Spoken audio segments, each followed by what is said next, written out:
Hello again, and welcome to the New Year 2025 Officials Tales podcast. And I'm here as always with Jim Borgia, Don Nardecchia, my compadres in crime, co-authors, and we got some very special guests tonight, Denny Foltz and his son Bill, and we're going to kick that off shortly. Hey guys, Jim, Don, how's life been treating you? It's on the up and up, I'll tell you that. Happy New Year.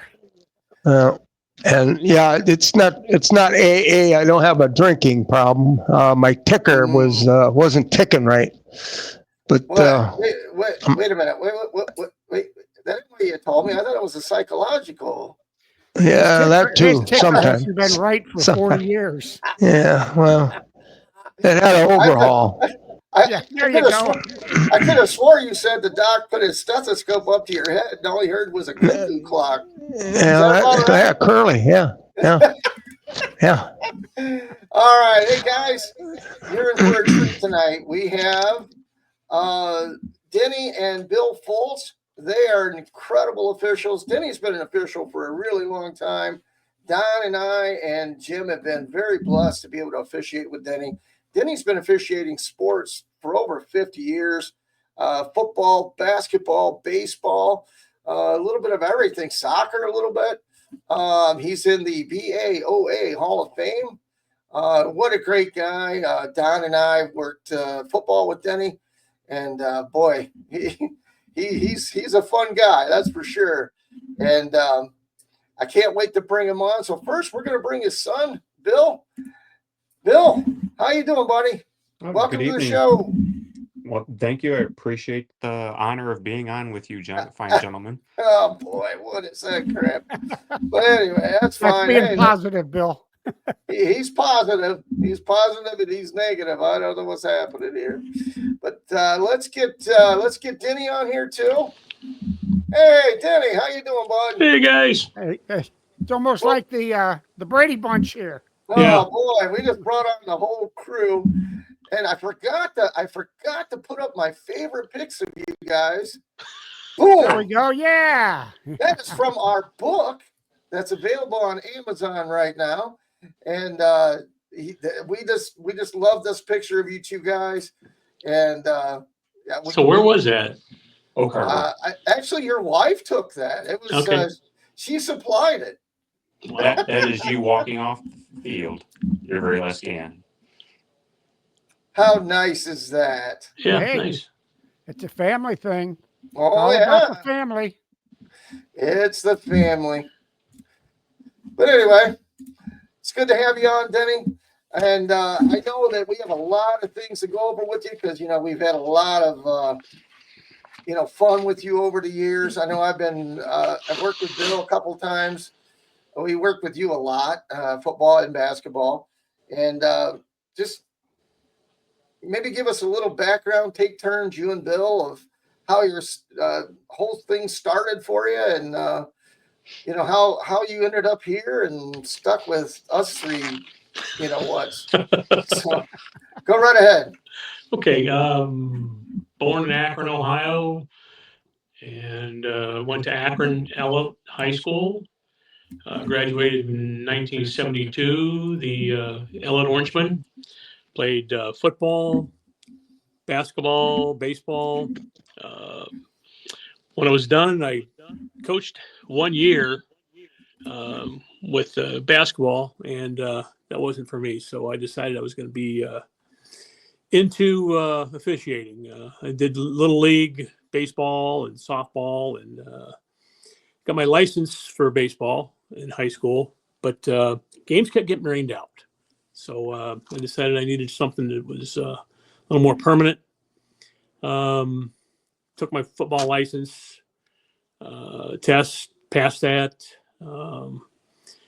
Did one high school scrimmage, and then did a year of men's flag football, which after 1 year I said never again. Halftime one of the games got punched. So well, there you go. Nobody wants that crap. Exactly. So kind of put on hold there. By about that time, we'd had two kids, Bill and Lynn, and prospects of a job in Akron weren't as good. So we moved up to Norwalk and I got a job at Clevite in Milan. That was in fall '75, and I think I just went to some local meetings that fall because I started in like September of '75, and after the local meetings, that was about it. I think I might have also had my basketball meetings I took. No refereeing because I was working third shift, and third shift was kind of hard on me at the time. So I think '76 was the first year of football for me. I'm not even sure which association we were in. If it was the Norwalk Shelby Association or if it was the BAOA, but ended up meeting two guys that were in Norwalk. Actually, there was three of them. There was a Dale Perkins, there was a Don Nardecchia, and there was another Nardecchia. And that's Rich. Yes, Arcanian. we ended up doing a lot of Norwalk, St. Paul, Monroeville games, even some Western games. I can remember we signed up and did a Perkins game in the afternoon, and got to work with George Kurlick, his first game. I remember that. He was the umpire. Nice. So there's some good memories there. The thing about working at Clevite, though, is I didn't have a permanent shift. And so even though I got to do some varsity games, I think after a couple of years, Dale Perkins and I did 4 varsity games together. We did one at Amherst, 2 at Oberlin, and 1 at Monroeville with Doc Fell. And after that, Dale and I kind of hung around together, and we ended up getting a crew together with Tom Swick and our good friend Tom Giuseppe Joseph. Mm-hmm. And I was with that crew for probably 8-10 years, but every 3 years I'd have to miss a season because I'd be on second shift or afternoons. That's kind of tough. Eventually I ended up just kind of jumping from crew to crew to crew, just trying to find a year or two where I'd be able to stay on a crew. Worked with Baldy Cromer and a couple other different crews, and it was a lot of fun.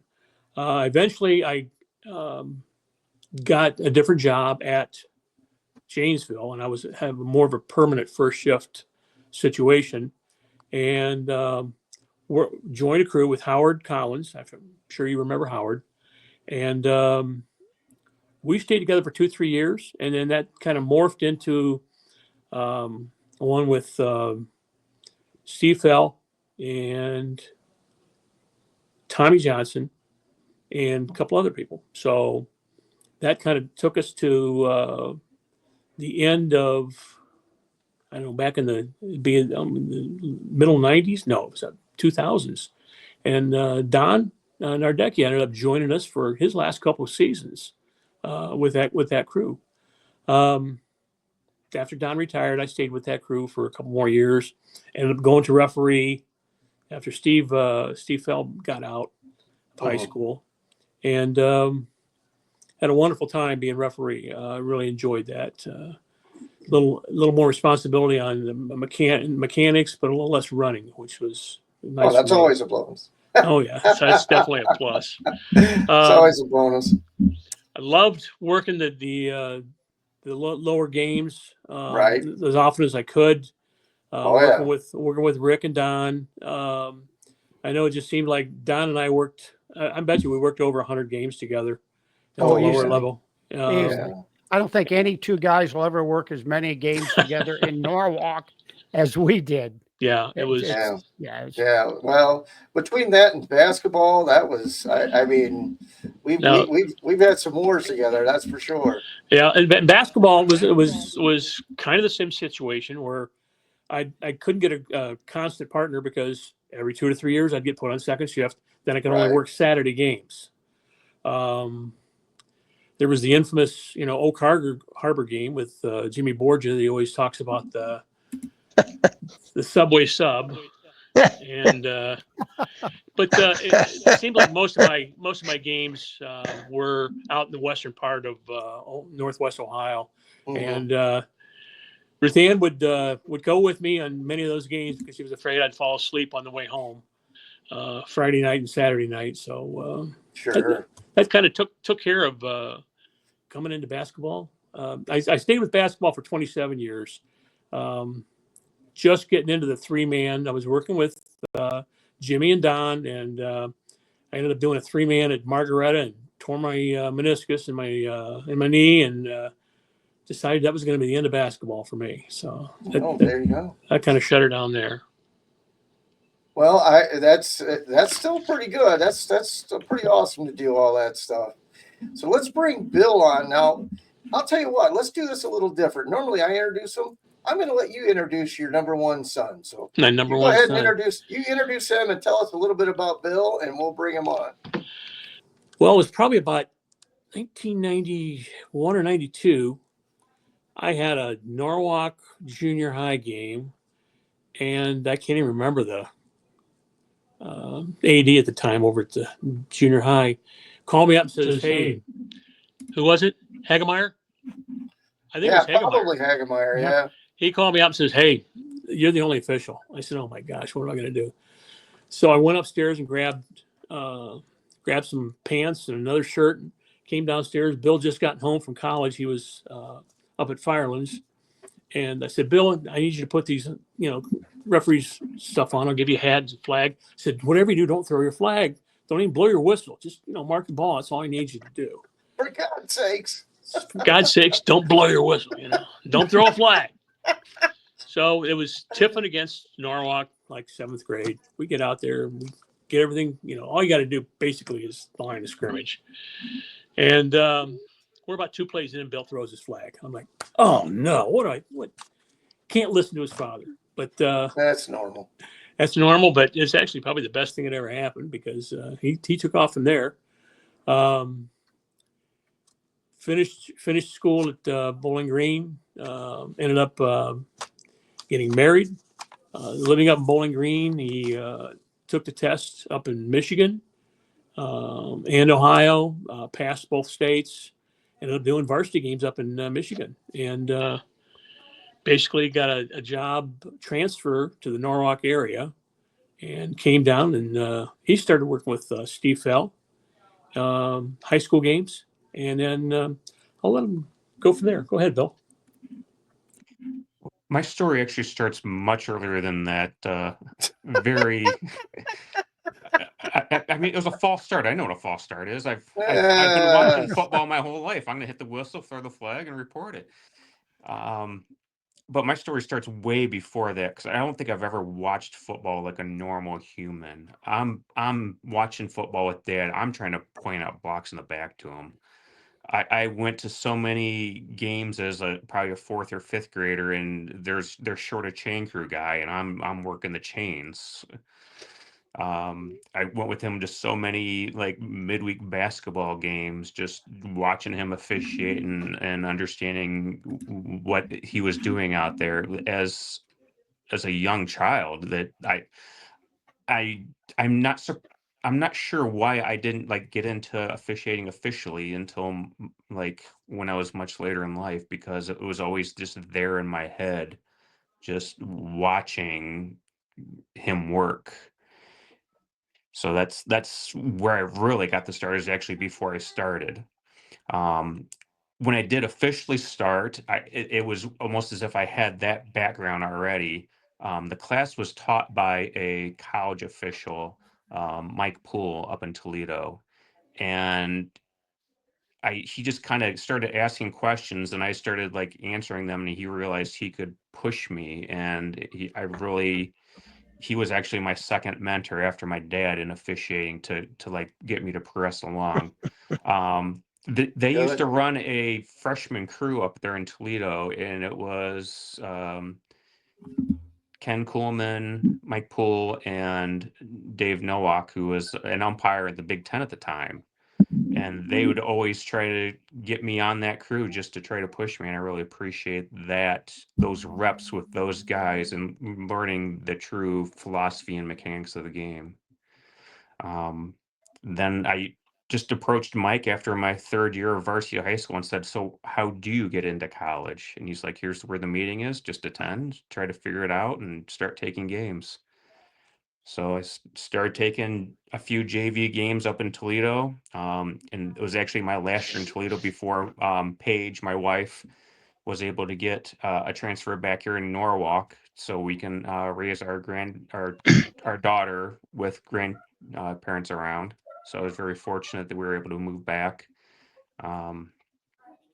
Worked a few games, JV games with Ken Myers up there in like Heidelberg and that area. Moved back, and Dad brought me to a Norwalk preseason just scrimmage, and Steve Fell was there, and we just started talking. He's like, "So you're trying to get into council?" I was like, "Yeah." And he's like, "Well, be at my house at 5 o'clock on Wednesday, and we're going to Akron." So it's great to have Steve as that next step mentor to try to move along. And started getting games done, working Ashland JV with Ken and Steve, and also with Paul Stout and Joel Clay. Just getting to get reps down there with those guys was a really great experience. Well, I can tell you from us, especially in this area, and I'm sure your dad as well. And I know I tell you this every time I see you. We couldn't be prouder of you and all the hard work you put in. I see you at the gym. We always talk about the hidden time, that nobody sees. They see us on the field, they see us in the stripes. They don't see us in the camps. They don't see us in the pool. They don't see us in the weight room or on the treadmill. And I can say from a guy that sees you, you've absolutely earned where you are. And I'm sure that I speak for all of us here and everybody that's watching us tonight that we couldn't be prouder of you from this area. I know I consider it an honor to be able to work with you. We had a really good time one game. I think it was a JV game. Me, you, your dad, Steve, and we got to rotate positions, and that was hilarious. I don't think the kids or the coaches knew what the hell was going on, but we had a good time, and I know I appreciated that. And I think Don, you had something you wanted to say here to Bill or to Foltzy. We can't hear you, Don. You're muted. Thank you. Rock on, Bill. There we go. Yeah. I used to get asked every year to get most of the officials for the junior high games in Norwalk, and I know I told Denny, I said we got to get Bill down here sometime. Well, I want to work with Bill. Coach Denny wants to work with Bill, so Sure. we did that for a junior high afternoon. And the first game, I refereed, Denny umpired. We're right in the middle there where we keep an eye on the young guys. I'm not sure who the fourth one was. It might have been Billy Seitz. I don't remember. There's Bill on one side, maybe Billy Seitz on the other. And we have a game that moves along real nicely. So afterwards, we all meet in the center field. And I think we had kind of prearranged this without Bill's knowledge. We talked about let's it. switch positions for the second game. I said, Bill, what do you want to do? I said, Bill Seitz, whoever it was. He said, well, I'll umpire. I said, Denny, what do you want to do? I said, I'll take a wing. I said, good, I'll do a wing. Bill, you referee. And we all turned immediately and went towards our positions just to see what he'd do, because usually the young guy is very hesitant to be a referee. And about the second step away, I hear, okay, I can handle it. And he did. He handled it well. He handled it really well. And I thought at that point, I know I probably mentioned to Denny going to a meeting or somebody said, I just so impressed because I just felt that he had the makings to go on to go where he wants in this. And it's great to see that he was able to pursue it. And there's a lot of variables that go into officiating at that level.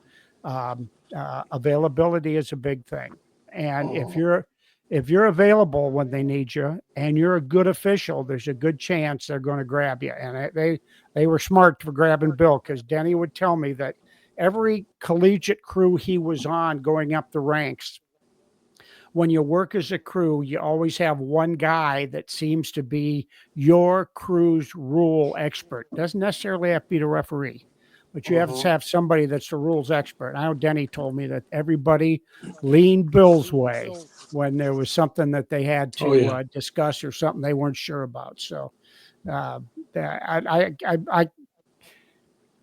just tremendously proud of what you've done so far, Bill. I thank you for the kind words.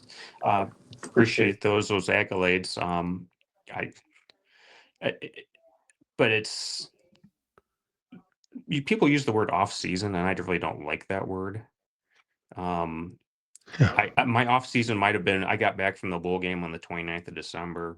There's 30th, 31st, and January 1st. I was probably ready to start my preseason in on January 2nd. I don't do basketball. Someone actually did ask me once if I was going to do basketball. I kind of like did a little bit like at the rec level, and it was just kind of like I didn't think I would be able to achieve what I wanted to at that level. And someone asked me about it around Paige, and she just said, "No, I think he likes being married." So I just stuck directly with. I just decided that football was going to be it, and that's where I'm going to dedicate where I'm going. But it was a grind for me. I spent 2 years doing JV ball. I was in Division III for 3 years, Division II for 5 years, the FCS level for 5 years before I was able to get into the Mid-American Conference. So it's a grind, and you just need to just you control your controllables, and eventually you may get an opportunity. And it's really weird that my opportunity came because Steve Fell was supposed to work a Bowling Green State University practice. For some reason, I don't know, maybe the oven in the pizza place was not working, and he couldn't go. Probably. And he just called me and said, "Hey, can you go?" I go, and I'm working there, and the boss shows up. And he's at the practice just watching the officials. And he leaves, and someone comes over and goes, "Hey, boss wanted to let you know he's leaving." It's like, "Oh, okay. How am I supposed to take that?" And 3 weeks later, he calls me and says, "We're hiring you into the Missouri Valley Conference." So there's opportunities that you have to make for yourself, and when you get them, you have to make sure you're ready for them. Yeah, we get it. Hey, Jimmy, I think you got something you want to talk to Bill about, don't you? Well, I think once we started this, all these questions and stuff that I had lined up have been getting taken care of. But no, Billy had just did the Independence Bowl, like he was saying, just last month, and my questions were going to be, take us on your journey, but everybody has to start somewhere. But I think we've already kind of covered all that stuff. But as you know, he's talking about his off season and stuff. And Rick had said earlier that, I go down to the rec center too, and I see Billy in there. He's putting in his time. He gets in the pool. He does his laps. He does his routine, and I give him a hard time every now and then. But that's what we always do. That's our job. So, but. I couldn't wait for my last game of the season because it meant ice cream in the evening after the season was done. I was hitting the ice cream about the first 5 nights, and then after that, I think, okay, let's be reasonable here. There we go. But yeah. So we're going to take a quick commercial break, and we'll be right back, and we'll bring the boys back on. Stay with us. Okay, gang, here you can take a look at Rick reading one of the hottest books in the country. Well, if you've had it on the register at home, maybe the heat's getting to it. But it's really a fun book that we put together. A lot of stories about our officiating escapades, and that includes traveling to the games, going to replenish our electrolytes and our rehydration after the games. Good places that we've eaten. Funny things that happen in the locker room, on the court, some of the give and take with between us officials and coaches. It's a pretty entertaining book if you're any kind of sports fan. Just seeing the other side of officiating a little bit. Yeah, we talk about how the families react to what we do, why we do it, what goes into an off season. I kind of go We through just talked that about. for pretty thoroughly, and I opened my own eyes a little bit as to how much I was putting into it. But it's available on Amazon, as you see on the screen here. The book's name is Officials Tales. If you put Officials Tales and Rick Hall, that's the easiest name to remember. Officials Tales, Rick Hall, it'll take you to the book's website. Now, if you want to put Jim Borges' name on there, that's fine. If you want to attempt to remember all 10 letters of my last name, good luck. But either one of us should put our name after Officials Tales, and you'll get to the website. You can get a little sample read if you do it on a laptop. But I think you'll find that it's a pretty interesting book, and so keep that in mind for gifts. Obviously, Christmas is over, but hey, right around the corner, we got Valentine's Day. If you want to get your wife that book, go right ahead. Maybe you'll be the first person to read it. Nothing like getting your wife a gift Be the for last. yourself. Yep. It's Now, also available in downtown Norwalk at the Common Good Collective. They have them there behind the counter. So stop in to a great little downtown store on West Main Street, just a half a block off from the courthouse, downtown Norwalk. Okay. Now, as you see, but as you see our names under our profiles, you can leave the B out of Rick's because that stands for dumbbell, and he said he never had a middle name, so I gave myself one. he gave himself. Speaking of that, we talked about this earlier with the AA stuff.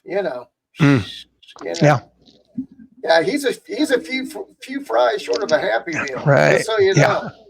If you're wondering which one of us wrote in the book correctly, the guy right in the middle. The guy in the middle. He wrote the book correctly. And speaking of the common good, if you go there and buy a book, mention to them that you saw it on this podcast. I'm sure it would help us. It'll help them, and keep the fire burning. So, all right, back to the show. Hey, didn't we have a special for those guys? $14 for Valentine's Day? Yes, there's a $14 special for Valentine's Day and Father's Day. So anyway, we got Denny and Bill back. And speaking of what Don finished talking about with the ice cream, apparently, according to what I've been told, Mr. Foltz is quite the connoisseur of the fifth quarter stop after a ball game. So let's let Denny tell us about some of his favorite haunts after a ball game. Well, I guess one of the craziest places we ever went to, this is with Perkins and Swick, would have been down in Geneva's, down in Bucyrus. Okay. Good food and lots of libations. Lots of fun. We always like to, I'll tell you, my favorite, I think, was Bellevue. What is it, the Sports Shack? Oh yeah, Sports Hut. Yeah. Sports Hut. Jimmy's favorite too. They had his best friends. I'm going to tell you, I think that might be my favorite of all time. Good food. Jim could always order drinks without ice. Oh yeah. Oh yeah. Well, how about Baker's Pizza in Bucyrus? Oh, that was another good one. Yes, we hit that three times in the season. Oh yeah. We were quite the connoisseurs too. I mean, Ziggy's up east, and You know, all kinds of places I where we've love had. the new Regal. Yeah, Oh, the Up ribs. and getting down ribs there and chicken. Yeah, oh, at the yeah. cafe. Yeah. That's another one. Yes. You bet, really good. And of course, one of our favorites, because it was close to home, was the Reedtown Tavern. Oh Oh my gosh, yeah, yes, Don. Man, oh yeah. they were always hospitable down there, and I'll never ever forget when we went in there after a end of season game at Seneca East. It was right around Halloween, and we got up there, and I'll be doggone if there weren't 4 Elvises in the building up at Reedtown that night. Oh yeah, oh yeah. So, hey Yep. Jim, now I think you got something you want to ask Bill here. Talking about his time in the MAC and his potential shot in the Big Ten. Well, I think he just kind of went over that just before our break. He was telling how he worked a couple of years at Division III and then Division II, and then he got his break. But it was you get like this and you wonder about your family. Like I know that Billy has 2 kids that might have only one. Oh, okay. My bad. Oh, I was thinking of you. That's what. Foltzy's But got. to be able to work around and say, hey, I can't do this game because my daughter's got a recital or band or something like that, and she's up at Bowling Green right now, ain't she? Yes, that's where she's at. Yeah. I But actually bribed her to go there. you There bribed her you to go go. there. Yeah, it was during our college visits. It was down to Kent State and Bowling Green, and I already have a Bowling Green conflict, and I Yeah. didn't want her eliminating another school I can go to. So I was like, Ah. do That you, baby. do you have a That preference? Yeah. baby. She's like, not really. Have you decided? Not really. Is there a reason not to go to either school? Not really. It's like, well, what if I gave you one of my football paychecks to go to Bowling Green? And she said, sure. So she's there. Well, there you go. Wasn't there a car involved in there? A A what now? car. A car. You Was didn't it? give her a car? What? No, I thought I saw somebody was going to be selling a car or something like that. Wasn't that you Oh, guys? we put it up in fall, but like the fall is like the worst time to put a convertible up for sale. So we just took it Right. down, and we'll put it back up for sale in the spring. Well, I thought you were going to give it to your daughter as part of the bribe. No, No, she's not getting a convertible Mustang for as a Yeah, that's it's probably not a good happening. idea. No, It- but she we might get the we know she'll get that she'll get the funds for that for for tuition, but Hmm. so indirectly she'll get paid for it. Right. Oh yeah. Well, I tell you what though. Do you, as we usually at the end of these things, we like to ask our guests, do you have any memorable or funny things that's happened to you in a game? So, Bill, let's start off with you. Do you know what Gallaudet University is? No, that's a new one. It is the National School of the Deaf. Oh, So got it. they're going to go play Hiram, which I don't know if you know about Hiram in football, but they're not good. Oh, okay. So we're like, like trying to look at the rule book, like, so they're allowed to use like drums to like signal so they could hear the vibrations so they can know when the snap count is. Oh boy. And so we're like, what is going to go on with this game? And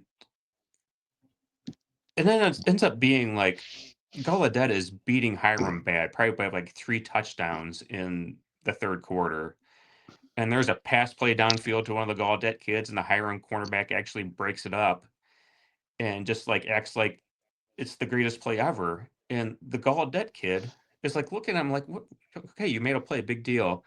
And the kid just keeps going. All of a sudden, the Gallaudet kid, and mind you, he speaks as if a deaf person would, just points to the scoreboard and yells scoreboard at him. And I was like, I've never seen a deaf kid yell at a taunting. I was like, I'll let that go. Yeah. That you is gonna do? original. That's great. That Hiram kid deserved that. And I was just like, what just happened here? That was Well, amazing. that's a good one. I mean, we always talk about the Helen Keller rule. If she saw it, we better call it. Well, Boy, that's taking it to a whole nother level. Yep. Oh, you kind of went deaf there for a minute. Oh yeah. All right, back to Denny. I know Don. I know Don. He was going to ask you about your final funny stories and a couple other things, but he's muted himself again. So, well, I'll just lead that off. Do you guys? Me personally, I have a ton of Denny stories, but I don't feel like it's my spot here to say those. So I'm gonna, the extra point thing at Margaretta, the whole thing. So we're just gonna leave it to you to close our show tonight with some hilarious stories from Mr. Denny Foltz. Well, the Margaretta story is, for those of you that weren't around me on the football field, and I think even my son knows this, that we had a game at Margaretta, and they were playing. Actually, I think they were playing Perkins, and Margaretta was going for 2 points, and on a extra point, going for 2 points, got intercepted, and they ran it down the other end and took it all the way. Well, in high school football, once the other team gets the ball, it's dead. But this was Tom Joseph. He just went with it all the way down to the other end. So from then on, to remind everybody, it was, okay, extra point. Only offense can score except at Margaretta. So that was a way to remind everybody. This guy right here. Yeah, you First can't, time yeah. somebody, you can't first score. time somebody worked with Denny that they didn't know him really. When he says that, they'll look at you and go, "What's he talking about?" And I said, "Great story. We'll call you after this." And we'll tell you later. Yeah. I can remember game at Perkins and St. Mary's that St. Mary's was down at the goal line and they were going in, and I was umpire. I was umpire most of the time. I was a high school official, and they ran a toss sweep to the right, and I happened to be on the left side, so I was the way they were going, and he took about 7 steps and then turned around and went the other way because it wasn't blocked well. He headed back toward the other side of the field, and Perkins' linebacker could not make the tackle. So he had Denny Foltz make the tackle. He pushed me into the running back, just about ripped my ear off. I didn't get stitches, but I got a butterfly, so that the bottom lobe of my ear was actually torn off. Wow. So that was fun there. I can remember doing a game at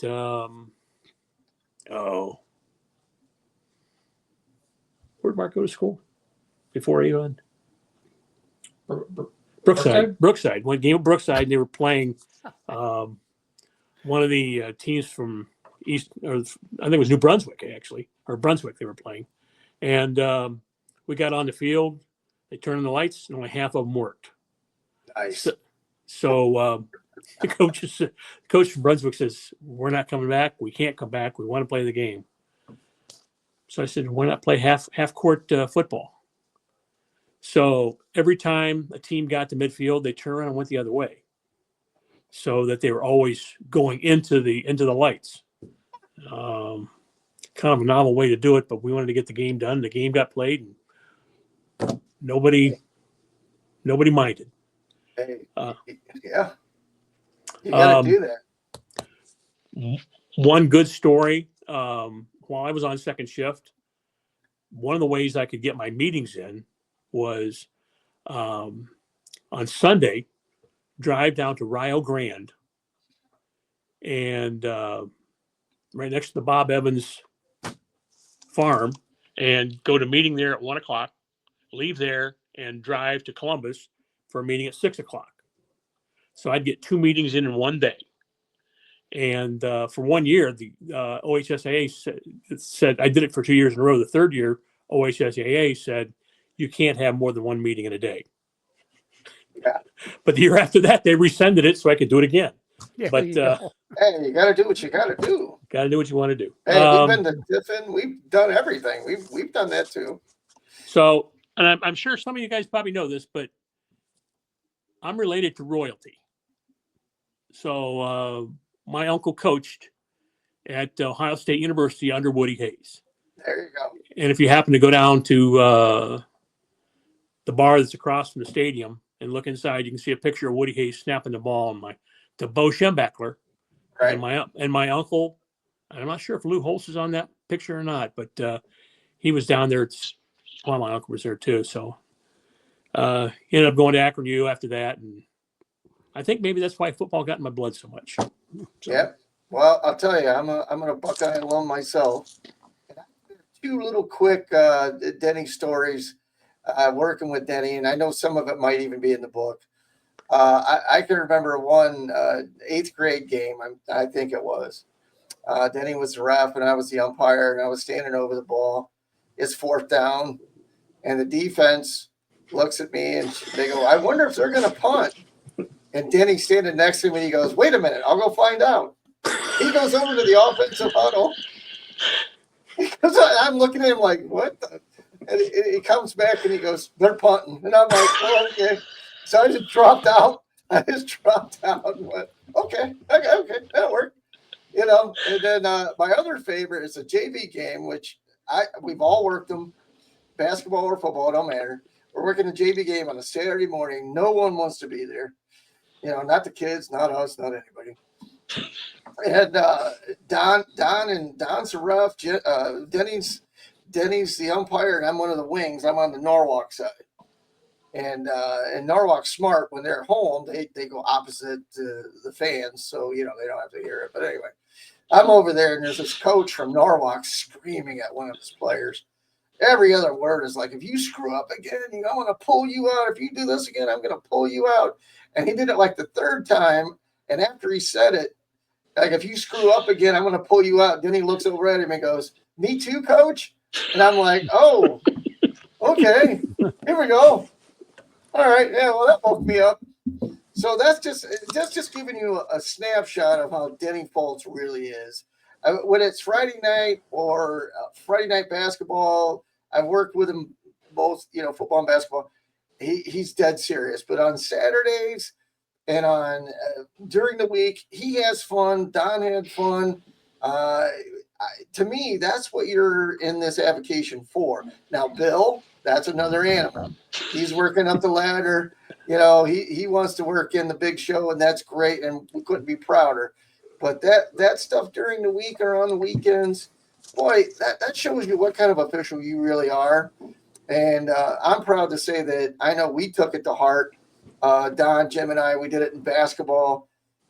We took it as it's a game. But let's have fun out here. So I think that's it for tonight, guys. And I really want to thank you and Bill for joining our motley crew, if you will. And you guys have anything you want to say in closing? Or Don, Jim, you guys got something to ask in closing? Oh, wait. There you go. Keep it that way. It was me, now it's You had Jim. perfect. No. You can't talk. Hey, Wait a minute. Whoa. you get I think he went to that deaf college. Wait a minute. Let me see here. Well, there it is. Went to Galladay. Oh, wait, here he is. Hey, I got it. Denny, you probably haven't done this in a number of years, but Saturday morning games, everybody's half asleep in the stands. Denny, the first down of the game when Denny was refereeing, he let go with one of the most famous first down calls in NFL history. The guy has passed away a few years ago, but Red Cashin was one of the old-time NFL officials that really was a character. And the way he called a first down was like nobody else since or nobody before. Denny had him pegged and could do it perfectly. Now, I don't want you to get too close to your microphone here, but could you give us one more Red Cashin first down? First down. Perfect. yeah. And those were the days, man. Days. It would turn the head of just about every dad of a player all of a sudden, Oh, yeah. like they're not paying much attention to the game. They know there's a first down, but when Denny lets out, they're looking right and left. What's going on here? And before we close, I want to say, we couldn't have done this without a little help from above. There's no way us three stooges here could have written a book, let alone do a podcast. So we're very thankful and very blessed to be able to do this. And I want to give a shout out to Marion's family. He just passed away, one of our rough buddies, Marion Davis. And I want to say, God bless you guys.